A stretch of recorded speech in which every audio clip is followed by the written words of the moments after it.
I would like, if I may, to take you on a strange journey. Hello, everyone, and welcome to another edition of Real Estate Realities with the Rebel Broker. My name's Robert Whitelaw, and I am the Rebel Broker. Licensed real estate broker in the state of California, member of the National Association of Realtors. But please, do not hold that against me. Welcome. We have reached the midpoint of our week. There is no turning back. We are beyond the point of no return. I don't know if you should feel good or bad about that, but I hope so far so good. If not, you've got 2 more days. Well, depending on when you're listening to this, odds are very early. So you've got all day today plus tomorrow and Friday. So get going. I like to take a moment to just survey my surroundings on a Wednesday.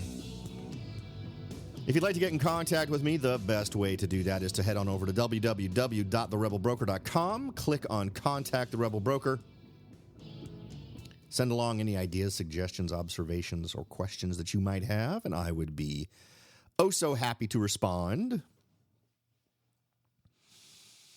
I wanted to bring a little ground truth to today's show. As I mentioned, I spent a lot of time shopping for properties over last weekend. There were a couple of standouts for different reasons, and I thought we'd focus on one today. And then sprinkle on top of that the wonderful multicolored sprinkle goodness of a few little news tidbits that I think are good, that kind of fit in with what we've been talking about over the last couple of weeks. I almost did another show. I think I'll save that for maybe later this week. It's another one of those top 10 style things that kind of takes yet another angle on it, and we can see what kind of wisdom we can suck out of the marrow of the bones of that story. But so this is really sort of a hanging out where if this is the kind of conversation I might have with you if we were sitting at the Starbucks and having a coffee, relaxing, enjoying the breeze, watching the kids play with the dog, and just chatting about something I saw over the weekend.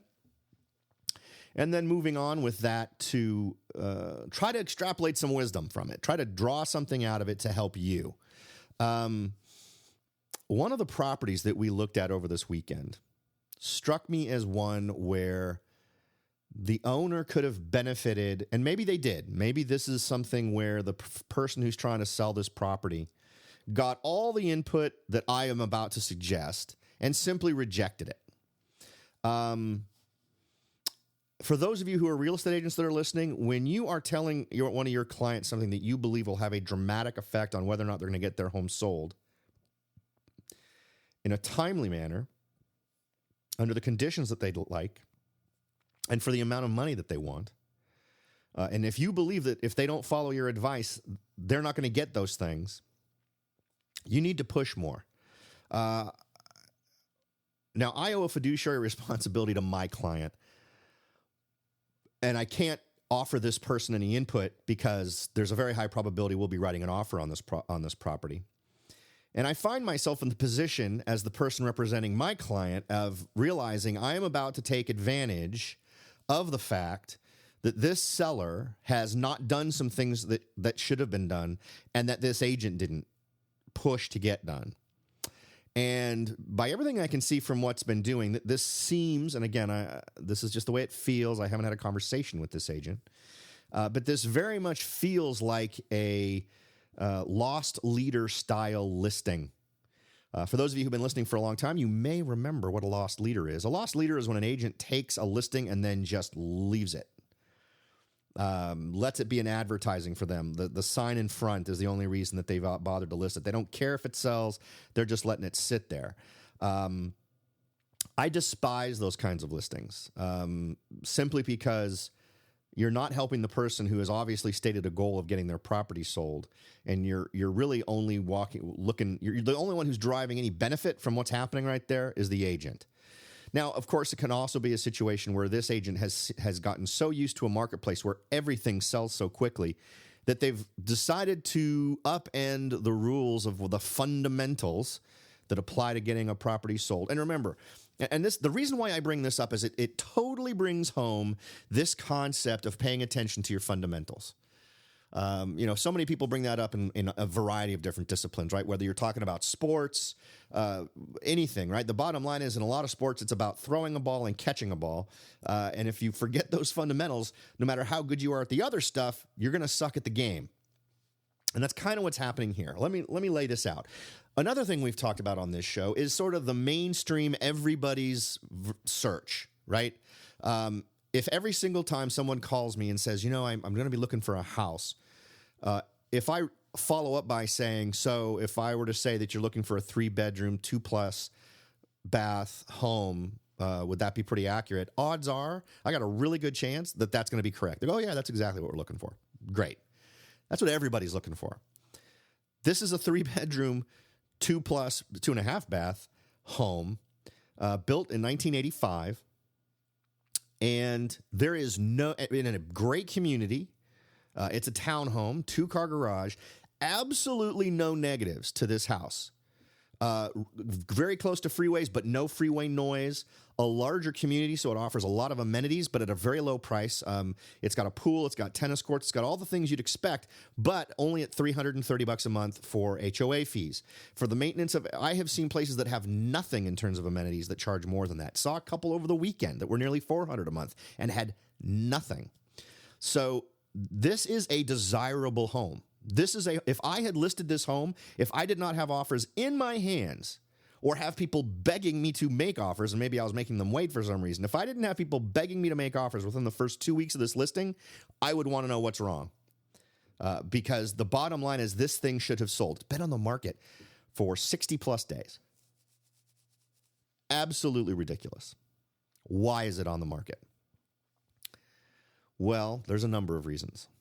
And for those of you who've paid attention to my previous shows on the best ways to make sure that you're, as a seller, you're being accommodating not only in how you're getting your home shown, but how you're presenting it to people, right? Remember, a conversation that I've had before with everyone is we do not live in our homes the way we sell our homes. So that whole conversation needs to happen. There's challenges here because this particular homeowner is a single woman who also works from home. Totally manageable, something I've dealt with before, but it doesn't mean you need to quote unquote disrupt her work environment, but you have to get the home into a position where it sells. So let's go down the list here because there are so many. First of all, it's exclusively by appointment only with 24-hour notice. Now, I can understand that might be a reality and it might be necessary, but given the fact that the owner is there all the time, that seems a little ridiculous. It seems to me that within the listing, it should say, simply give a call a half hour to an hour prior to you wanting to visit.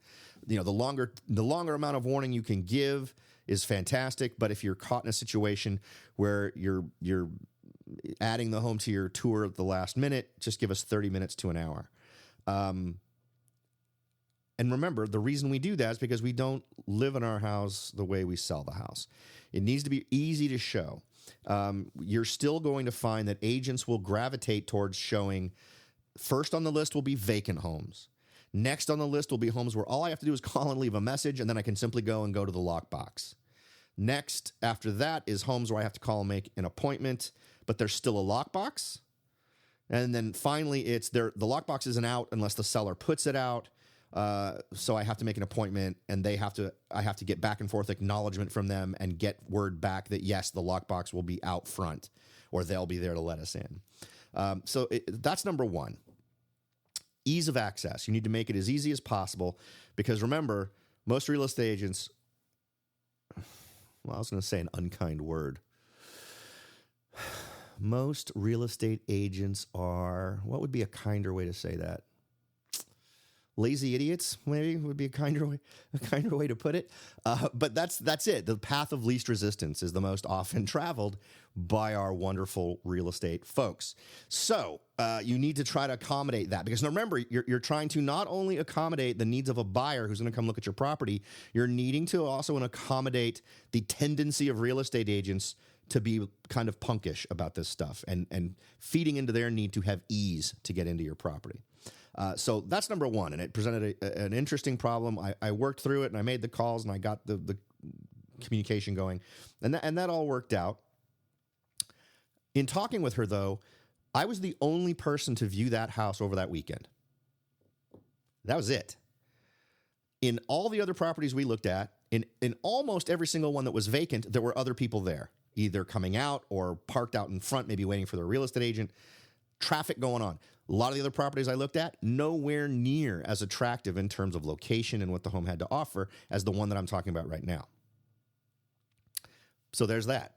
I've even got some empirical evidence from folks, from homes that were in the same general area of South San Jose, was the case here. All right, so that's number one. Number two, and let's get into the broader subject of staging and the basics that were not done here. This home was built in 1985. I have no question that this home, that's only 4 years before, 3 years before I became a real estate agent. I have no doubt that if I walked into that house, if all her furnishings were still there, if I walked into that house the day after she moved in 1985, looked around, walked out, went to my TARDIS parked at the corner, came to 2016 and went back inside that house, exactly the same. Same carpeting, same countertops, same cabinets, same everything. Same light fixtures, just everything. It is 1985. No staging has been done at all. Zero. I have no question in my mind. Not even in terms of let's have a little bit lower on the tchotchkes, let's have less random stuff. All miscellaneous things should go away. Let's make these areas a little bit more presented as what they're for. For instance, she kind of had her little office thing all set up right there in the kitchen, which made the kitchen feel exceptionally small, despite the fact there was a bedroom that she could have used for her office that had nothing in it. Or that could have even been moved out into the living room. Things like this needed to be discussed and needed to be addressed. The paint in the house, there was a clear odor. There was a clear pet odor. The carpet had obviously not been cleaned in an exceptionally long time. Linoleum was ancient. Now, it is several things simply didn't work. The dishwasher didn't work. The dishwasher looked horrible. Again, original dishwasher. There were things in there that were just hideous. And granted, I'm suggesting that this person go through and make some improvements to their property that might cost them money. But given the presentation of this property, given what it had to offer, there is no question in my mind that if this person had an ability, and it might have been a financial limit, I don't know, and that would have been a conversation that you'd have to have, assuming that she could, if she did have financial resources to do some things, she could have spent $5,000 to $10,000, depending on how much flooring she'd be willing to redo. Even if she just did the downstairs, it would have been a huge payoff. If she had done anything like that, there's no question in my mind that this home would already be sold. At the very least, get the carpeting all cleaned. Do a paint job. It was a shock to me that an agent would have gone through and taken a listing on this home without at least giving some minimal suggestions. There's no question in my mind that this home has seen action, but now it's become stale. So even in today's market, remember what kind of market we've got. I've been talking to you about homes selling in days. This home has now been on the market for somewhere north of 2 months. That's more time than it took me to sell my 2-bedroom, which has dramatically less demand than a 3-bedroom. So I think everyone needs to really understand that you forget the fundamentals at your peril. And we're not done yet.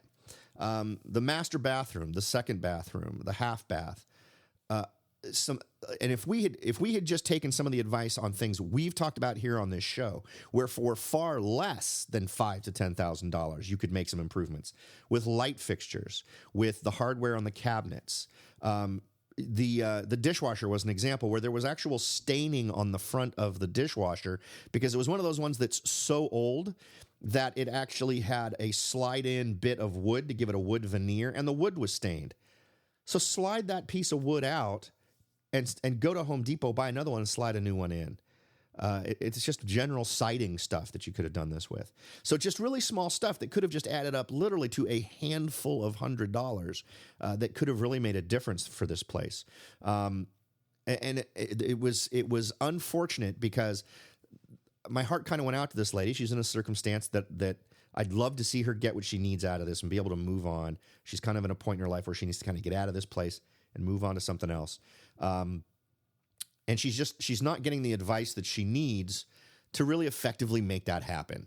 And I need desperately for all of you out there who are potentially thinking about selling their property to understand how important it is to get a real estate agent that's going to be honest with you and really give you good staging feedback on what needs to happen in order for the property to sell. Because I'm sure that she probably was not calibrated to waiting this long for her property to sell. Now, in the meantime, in the exact same development, several blocks over, there's a 2-bedroom for sale, and I happen to know that thing went into contract today. It's been on the market for less than a week. So it I don't know. It bums me out when I see folks that aren't being hosed by the market.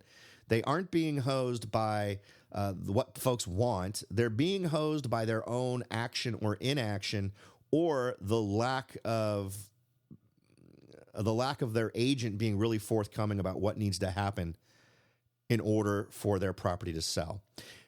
But here's another piece to take away from this. Even in a market like South San Jose, which tends to be a little bit weaker than the rest of Silicon Valley, if you took this property and plopped it down further north in Sunnyvale or Santa Clara or Palo Alto, it would do much differently and make a lot more. But that even in this market, which wasn't like this before, if she tried to sell this a year ago, that thing would have been gone. Just poof, even as is. What's interesting is that now we're seeing submarkets within San Jose and Silicon Valley that are now tending to respond to fundamental things about the real estate market. And I think that's interesting. I think that absolutely should open folks' eyes to the idea that the market is tending to shift back in a direction that is a little bit more healthy. And despite the fact that inventory is still ridiculously low, we're starting to see this kind of thing happen. So it's an interesting thing to note. There's also an article that I'm going to cover from the Washington Post that kind of covers this as well. But we'll go ahead and jump into that right after this message. So stay tuned. We'll be back in just a second. Are you ready to jump in and start your search for your first investment property? Maybe you've decided that it's time to own your own home, or maybe you're ready to sell your home and move on to something new.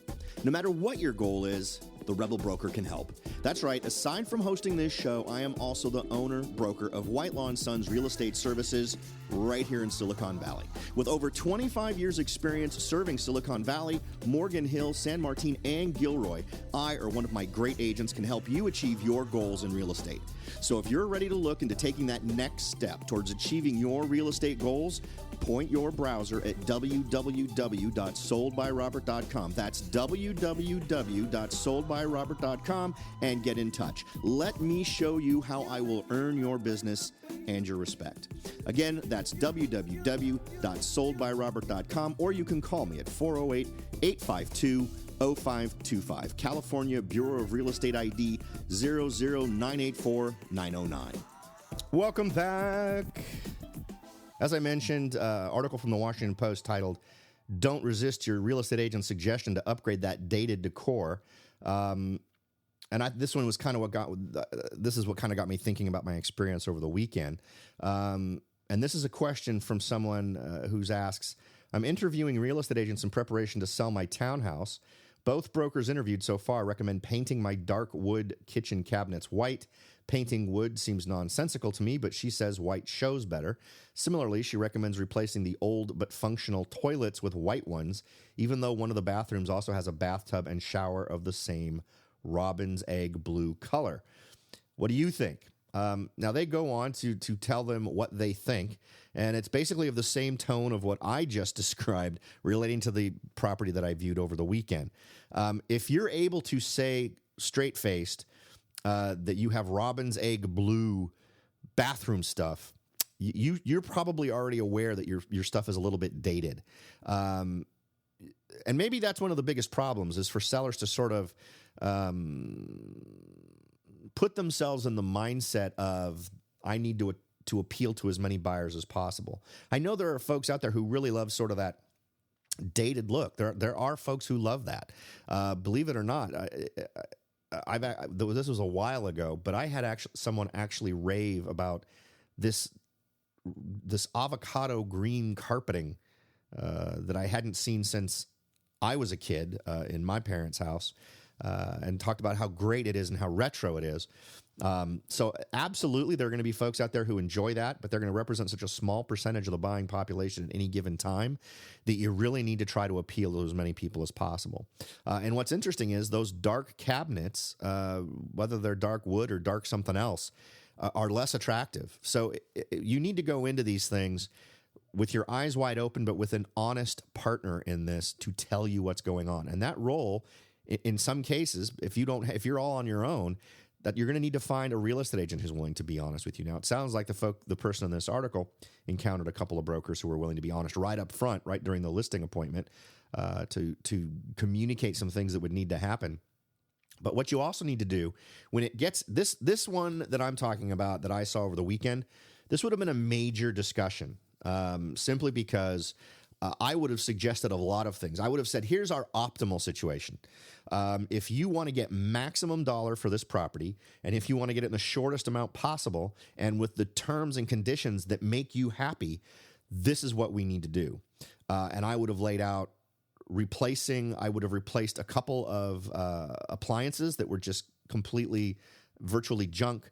I would have replaced the flooring. I wouldn't have probably replaced the flooring in the bedrooms. That would have represented too much work, I think, in some cases.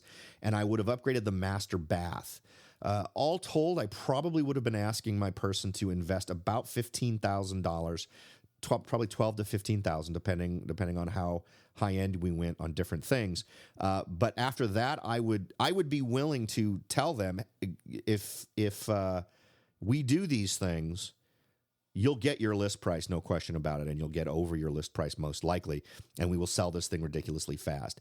But here's the tough part. Even if you manage to deliver on that, there's always going to be folks who then think, well, this would have happened anyway, whether I'd done this or not. So sometimes you have to live through the face slap of, I didn't do anything and my house isn't selling. I've had sellers who I've had to make that bargain with. I've had to say, okay, we'll leave it the way you want to leave it, but trust me, we're going to have trouble. I hope we sell it, and I hope we sell it quickly. But if we go past this amount of time and we haven't gotten an offer, I want you to strongly suggest that we make the changes that I suggested. Now, in the case of the example I'm giving now, this was someone selling a relatively small home. I wanted them to replace the flooring, and it was going to come to a grand total of about $3,500 at the time. This was way back in the late 90s. But literally the weekend after we finished doing that upgrade, the unit sold, and even more poetic, it sold to a couple who looked at it when it had its very first open house a couple of months earlier. And when they came and visited, they said, have we been in here before? This seems like a totally different place. And they ended up buying it. So it just seems like no better way to prove a point than the same buyer views it, doesn't decide to buy it based on what they see. They can't tell you why. They just know they're not going to buy it. These same exact folks come back after you've done one upgrade, and they want to buy it. And they did. So the importance of this stuff, I don't think can be overstated. And you have to, and when you're calculating these things, grokking the idea of not only you're going to lose money because it's not going to sell for as much. You may lose in terms of terms that make it more burdensome for you to go through with the sale. it's also the amount of money that you're spending to hold on to the property, particularly if you're selling it while it's vacant. Remember, you're having to continue to pay taxes and mortgage and insurance and everything else for this property while you're trying to sell it. So you need to realize that by not giving yourself the absolute best probability of success, you're really costing yourself money every single month that it stays on the marketplace. Okay. A couple of other little things that came across my desk that sounded interesting. House prices up 5.7% year over year in June. So continuing to increase.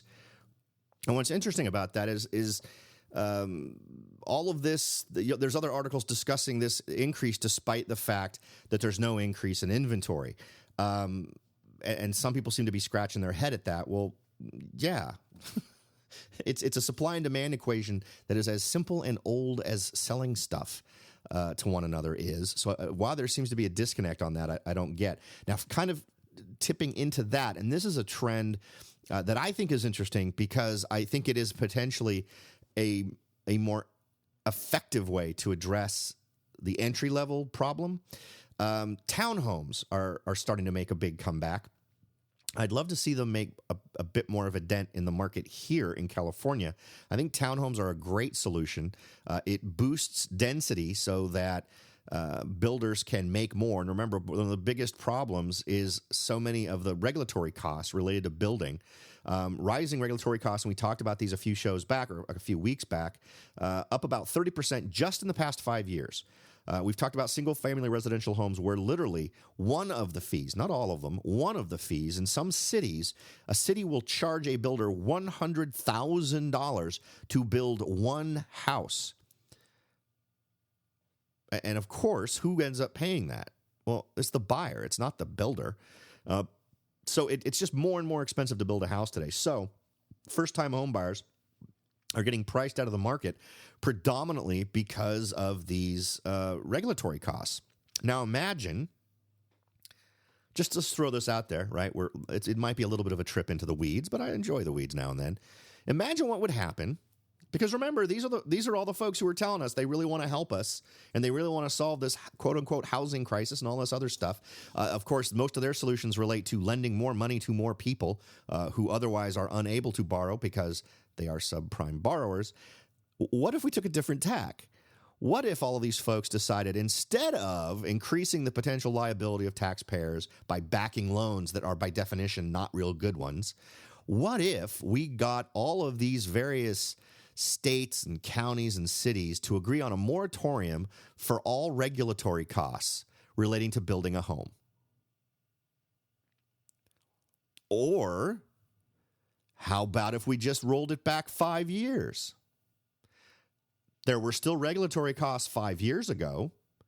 Let's just roll it back 5 years. That means suddenly every single house on the market that you want to buy is 30% cheaper. If it's $100,000 today for a new home, it's $70,000 tomorrow if they go with this. Wonder how much we could drop prices of homes on new homes if we backed the regulatory cost back 10 years. I'm sure that we didn't go up 30% in the 5 previous years, or dear God, I sure hope it didn't. But I'll bet you if we were to go back to the early 90s in terms of regulatory costs, we would see a dramatic decrease in the prices of our homes. It wouldn't surprise me if we saw decreases on the range of 50%. And that would be awfully nice, wouldn't it? So just bat that around in your head. It sure would be a wonderful thing to do if we really wanted to solve this problem. Now, builders are buying into the idea big time that townhomes are going to solve this problem. They tend to be smaller. Average size for a townhome is 1,983 square feet, according to 2015 census data. Let's see. The townhouse starts totaled 94,000 in the last 4 quarters, ending with the first quarter of 2016. Now, that's nearly a 30% increase over the prior year. In fact, the growth rate exceeds the total single-family building market. So there's obviously a willingness to build these things. There's a necessity to build them because you simply cannot get entry-level single-family residential homes going. And it also turns us another direction. Because remember, one thing that we were seeing was this tendency towards building condo-style stuff, apartment-style buildings that could later become condos, where you're just really cramming people in. And that is the least desirable way of living in terms of what folks demand in a marketplace. I think the townhome is a nice compromise between the two.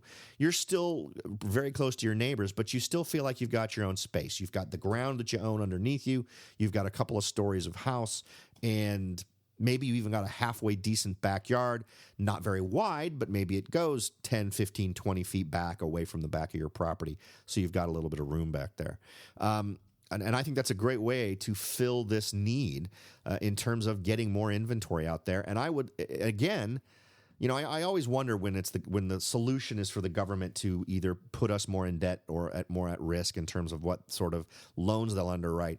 Why not just give these folks who are going to build these types of homes, townhomes, a break on either taxes or regulatory expenses or whatever else? If you're someone who believes that manipulating things in that way is actually a good thing and the government should do it, why not do that? Doesn't that make a whole lot more sense? According to the folks over at the National Association of Home Builders, they think this trend will continue, quote, as regulatory cost impacts persist and millennials enter the for-sale market.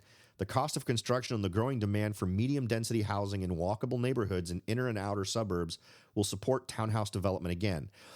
And let's go ahead and meld this in with other things we've talked about. We've talked about how millennials are tending to be that kind of bunch anyway. The folks who really want to be able to walk to downtown or walk to different things. And this is exactly the kind of construction that fits that need. It tends to huddle a little bit closer to downtown areas. So I think this is good. I think this is a good sign. It's a ray of sunshine in an otherwise annoying real estate marketplace. And as I mentioned, house prices up 5.7%. Here's another one that I thought was a little bit concerning, just because this isn't the first time this number has come across. It's a great number followed by a depressing number. And again, as I mentioned, on a month-to-month basis, this has tended to be the case. Personal income increased 0.2% in June, but personal spending increased 0.4%. So you took the amount of money that additional money you were making in June, you doubled it and then spent it. So, and this isn't the first month we've seen this. This is, I think, I haven't reported on this one. This is one I've just sort of stuck in my back pocket. But this is one that's been a continuing theme now for several months. So take that for what it's worth. All right, folks. I truly appreciate you making the show a part of your daily routine. The fact that you've invested so much of your valuable time and helped to grow the show is something I'll be forever indebted to you for. As always, thanks for listening, and I'll talk to you all next time.